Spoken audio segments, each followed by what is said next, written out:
Guys, রাজবোলাট থেকে ঘুরে এসে দেখো সবাই আমরা বসে পড়েছি দিদার ঘরে। আর দিদা কার্তিক পুজোয় কি কি পেয়েছে সেগুলো সব বার করে দিচ্ছে দিদা, আর আমরা সবাই দেখছি। তো এ দেখো আরো জিনিস বার করছে, এখানে দেখো দাদুও দাঁড়িয়ে আছে। তো এ দেখো দিদা দুই বউকে কিছু কিছু জিনিস দিচ্ছে।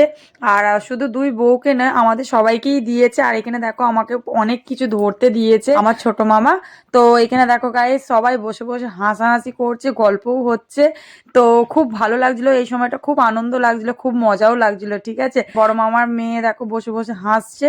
আমার মা জিজ্ঞাসা করছে ছোট মামাকে যে কেমন হয়েছে, রিম্পা যেটা দিয়েছে তো ভালো লাগছে তো? আমার ছোট মামা তাই বলছে হ্যাঁ। আর এখানে দেখো দুই বউ তাই দেখছে। বড় মামা তাই আমাকে এই শাড়িটা দিল, তো শাড়িটা দিয়ে আমাকে বললো যে এটা তোকে ভালো লাগবে, তো ওই জন্য আমাকে এটা দিয়েছে। বাট আমি এটা নিইনি, আমি চেঞ্জ করে নিয়েছি। ঠিক আছে, পরে আমি তোমাদের দেখাবো। তো গাইস, কেমন লাগছে ভিডিওগুলো? তোমাদের ভালো লাগলে প্লিজ লাইক কমেন্ট শেয়ার করবে, আর চ্যানেলটিকে সাবস্ক্রাইব করে রাখবে। তো গাইস ঠিক আছে, চলো নেক্সট মিন ব্লগে দেখা হবে। তো বাই।